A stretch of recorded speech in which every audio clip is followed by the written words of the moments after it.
Hello, my name is James True. I'm an American philosopher. I'm here to talk to you today about unanimous consent and the rising of consciousness.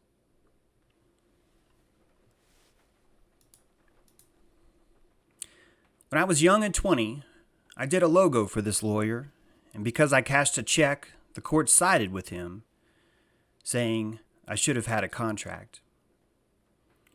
And when I was 44, I hired an engineer to deliver structural plans to me before a certain date specified in a written contract. And when he failed to meet the deadline, the court sided with him, saying the contract didn't matter because the man produced the work. I was pre-law most of my youth. I took depositions for the public defender's office. I was an adjuster for the insurance industry and worked in a law firm as a case runner. I understood the concept of courts, and I can tell you this: there is no such thing as justice. What there is law and order. And these things are very different than what we understand them to be. This truth was easier for me to see because I was weaned on a lack of equality. This lack became the foundation of my philosophy and made me who I am today. It was a blessing, not a curse. So what is there instead of justice? As I said, there is law and there is order. Every 3 days, the federal government passes a new law. Every 3 days, a broken machine grows a fresh coat of bureaucracy. Government is the predator of cannibals, and you and I need government because too many of us eat each other to stay alive. We don't have laws. We have statements that placate a population. Government is the only barometer of what people find placating. This is why government is a suggestion box in a prison cafeteria. Government serves all who cry. Government is more honest than the people it serves. It is more willing to expose itself by responding to every need without hesitation, shame, or even thought.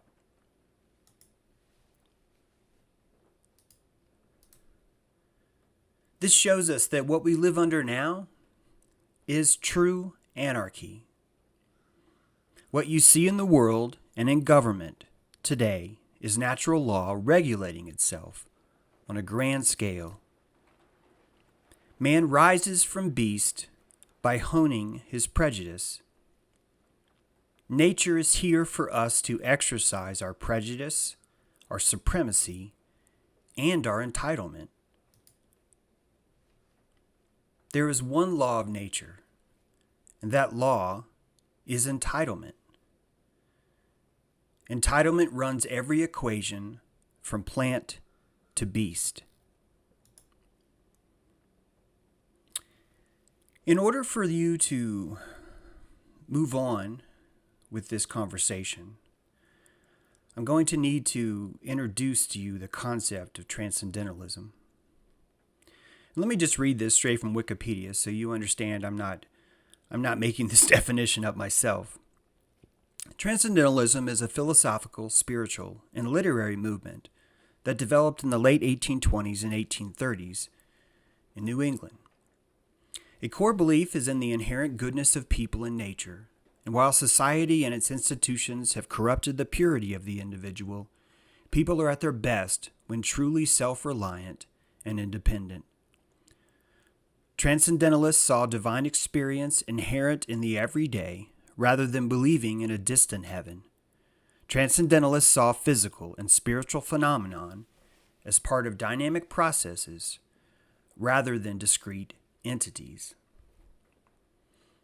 I'm asking you to consider that transcendentalism is a new phenomenon, something that popped up with the psyche, that as the human mind grew, so too did our capacity to invent something like transcendentalism.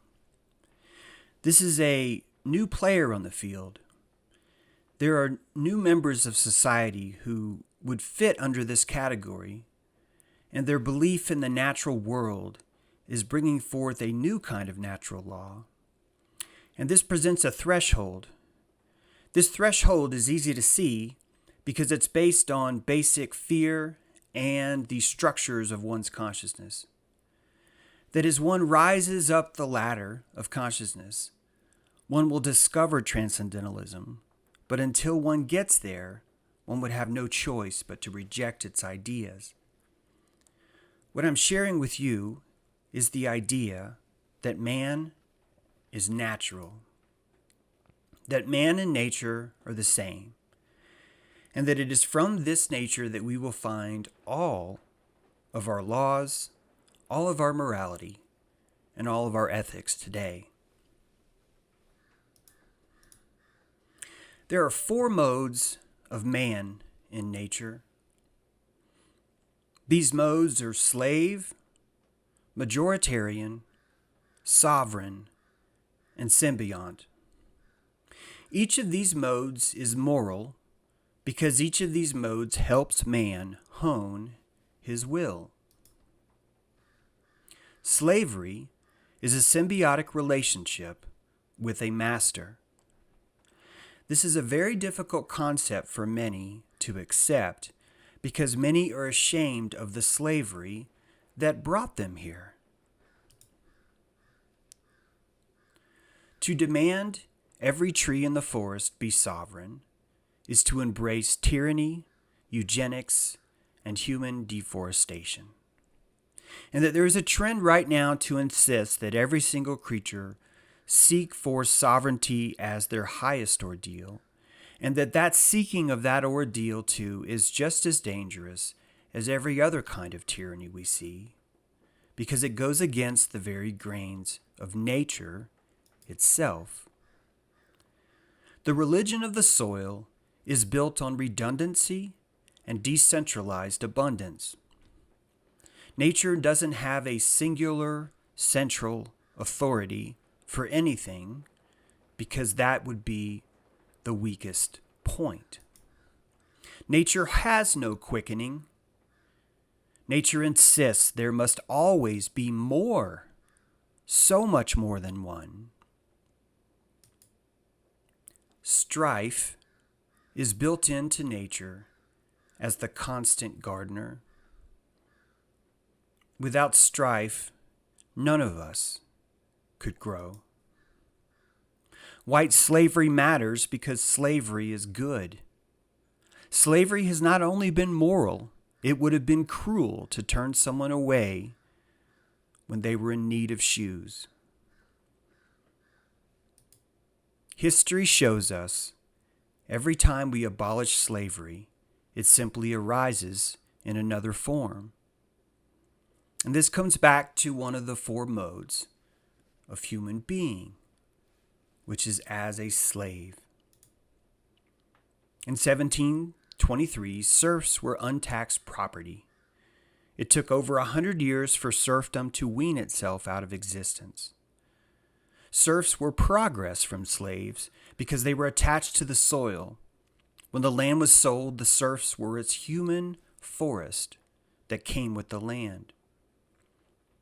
Russian serfs couldn't leave the land without approval.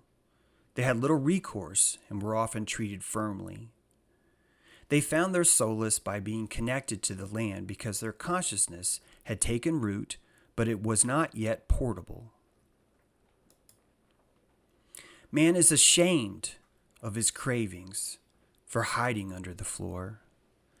And it's with this shame that we will always misunderstand and misuse our history to hide from us the very crutches we used to get here. We the people is simply a barometer of man's quest to avoid pain. And this avoidance is the source of every bitterness that we see in the world. Since 1962, Saudi Arabia Yemen, the UAE, and 4 more countries abolished slavery naturally. Required no death, no war. It simply ran out of business. Consciousness rose, and with that, the ability to even have a relationship as slavery diminished. What does this tell you? It tells you that nature ripens the slave on the vine and knows exactly when to drop its fruit. A slave's survival, therefore, relies on serving a master and drinking from his cup like a dog.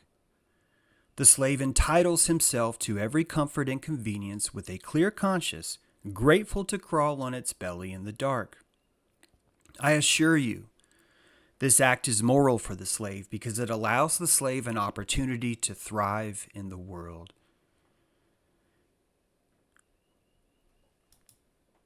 Man's disgust with slavery is proof he did so well underneath its wings. The majoritarian believes in consensus as the only source of morality. Their job is to serve a party and practice their craft of righteous indignation. Majoritarians will kill any man as long as the majority concur. They are here to worship the mob and believe righteousness is extracted from the mob's agreement. Majoritarians believe in a Bill of Rights, which includes Article 1, Section 9, Clause 2. The privilege of the writ of habeas corpus shall not be suspended unless, when in cases of rebellion or invasion, the public safety may require it.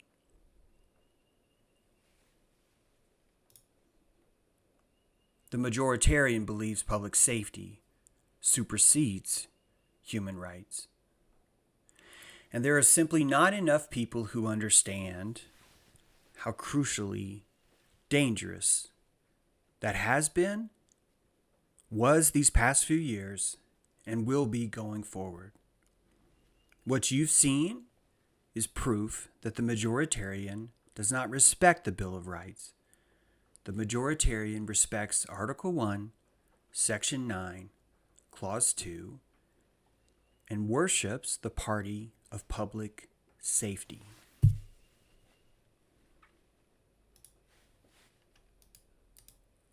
The majoritarian believes in systems, not solutions. The systems give him comfort. The systems remind him that civilization works. The majoritarian is just another slave of consensus and its progress. The U.S. tax code has 6,871 pages. But when tax regulations and tax guidelines from the IRS included, it goes up to about 75,000.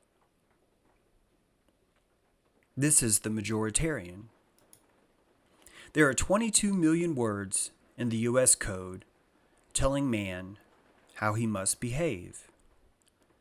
This is the majoritarian. The U.S. statutes at large is a chronological arrangement of all laws enacted by Congress. It's so big and spread over so many volumes that I cannot even tell you how many words are inside of it. It's that big. And every 3 days, majoritarians are adding more. Nature requires you, Nature requires you to trust its wisdom. And the majoritarian is not ready to trust nature yet. He's building his trust by trusting in consensus, but he's not ready to trust nature yet.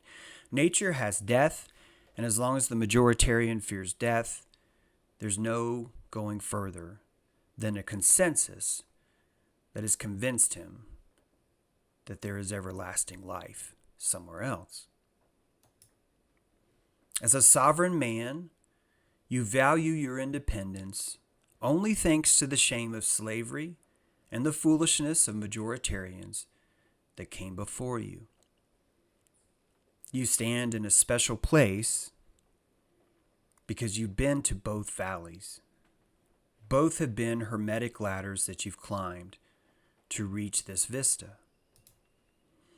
You possess enough muscle to penetrate through the mind control of society, and you are dedicated to personal preservation and independence. Your job is to invigorate your person, your food supply, and the land you possess with all of your vitality. As a symbiont, you step past sovereign. And step past sovereign might sound like a new idea to many of you. And it's not for everyone. But as a symbiont, you appreciate the perfection of human nature. You understand nothing is a lie because government could only work like professional wrestling. As a symbiont, you recognize the danger is the lack of human consciousness, and you understand why it's so important for government to encourage its growth. Every government dies in its lack of upward mobility. This is a fundamental of nature, not humanity. Even the most corrupt governments would only survive through upward mobility. The symbiont marvels at the myth of countries and what it must be like to dangle rockets over the world to keep its attention. It finds the media helpful. It finds the stories and the injections and the two-party system as the perfect magnet to pull everyone who fits into the categories of majoritarian or slave into a uniform that's easy to see. Government gives the symbiont a gift of giving these people something to do. It's equivalent to a plastic steering wheel in the back of a station wagon. The child thinks it's driving, which distracts it so you can focus on the road. And again, only a few are going to be able to see this. As symbiont, you see more than the folly of humanity. You see its brilliance to lie to itself, and finally recognize this as the colors of a beautiful bird.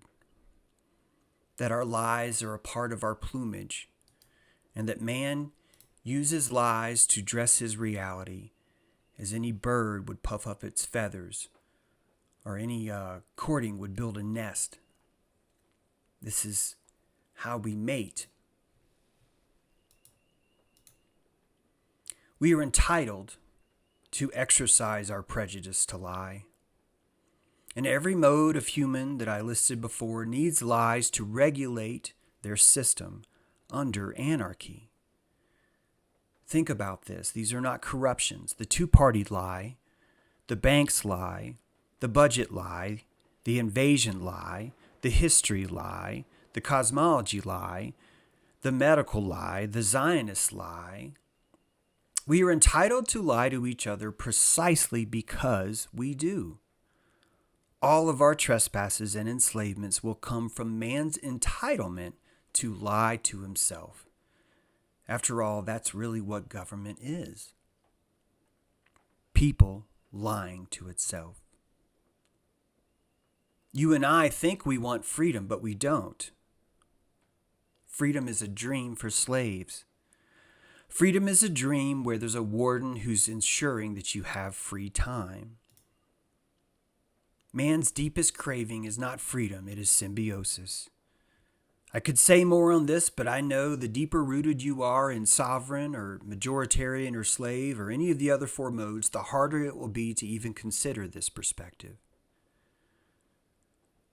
This truth would be unbearable and even dangerous for someone to adopt unless they come to this place on their own. Symbiosis is the connection to the environment around you, and the environment around you includes humanity, because humanity is nature, and insisting it's not is rejecting the core of who and what you are. We add new laws to shore up our belief in their magic. We fight power to shed our own. We fight for the oppressed to make them more comfortable. Are these constructive, or are they utilitarian? Each mode of man is the freedom we have always had to live under nature's anarchy.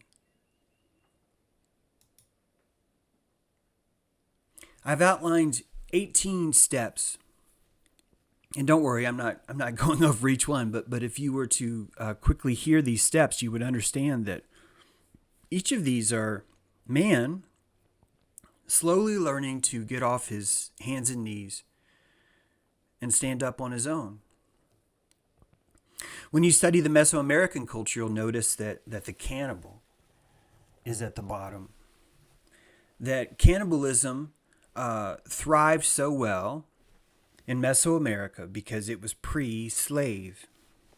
That the meat on someone's bones was considered valuable, and that alone was enough to make consciousness grow. That man was to understanding himself as having value in the world, and when man understands his value, man develops self-worth. This self-worth is the first step up an 18 stairs through the road of supremacy and entitlement.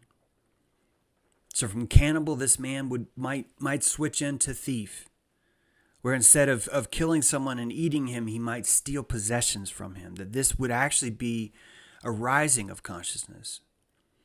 And that after that thief was punished a few times, that thief might notice that he would be better if he could find a role as a slave somewhere. And that he could survive underneath an agreement that he made, a symbiotic agreement that he made with another man for the very first time in his life, slave and master. And as the consciousness grew in that slave may want more and may decide that actually he's a sharecropper, in a sense a tenant of the land, and one step up from slave. And from sharecropper we find indentured servant is just a few steps more. And even today the indentured servant is simply the prisoner, and even today the prisoner is simply the laborer.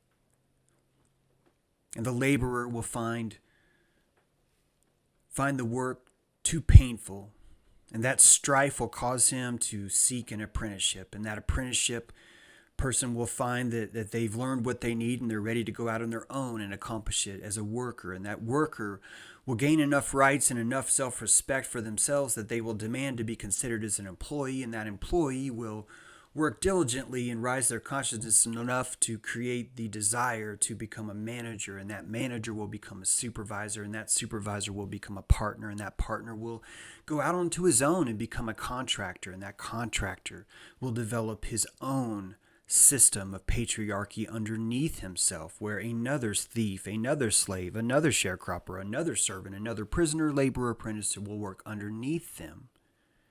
And that owner will grow so successful that they will cease to even practice monetary transactions in the world and will change into the philanthropist. The philanthropist will spend his time working among the people, finding new ways to garden with them, and even that person too will grow so strong that they step out of that role and simply are called billionaire. And my friends, I'm here to tell you that there is something beyond billionaire, because billionaires have social security numbers. Billionaires have legally bound names owned by corporations. That there are airships above the clouds we don't see, and there are people above the throne who do not care how much we urinate in our own pool. These people I will call beyonders, and it's important for you to understand that this is simply the billionaire who's decided that life among the seagulls was no longer enjoyable. And so the beyonder lives beyond. He lives outside the noise of what we do here. And that these 18 steps are a hermetic ladder of consciousness. And were it not for horrible government, were it not for horrible industry, were it not for horrible corporatism, were it not for horrible majoritarianism, none of us would find the strife we need to climb that ladder. If you want to wake up the world, pollinate it by living beautifully. Pollinate it with your wisdom and your rebuke. What you disagree with, make it expensive for it to thrive in your presence. What you love, take the time to do more than marvel, but actually prune it.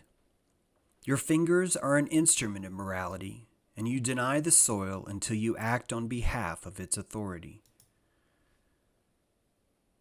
The lack of something creates the need to build it from scratch.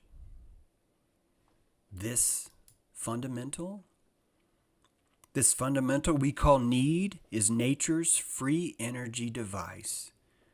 And if we're not careful, the majoritarians will take away from you your very right to experience need. Need is nature's free energy device. Man is helpless and detained without the immediacy to pursue his happiness. The only natural law that exists in this world is our immediacy to entitlement. Thank you for considering my ideas.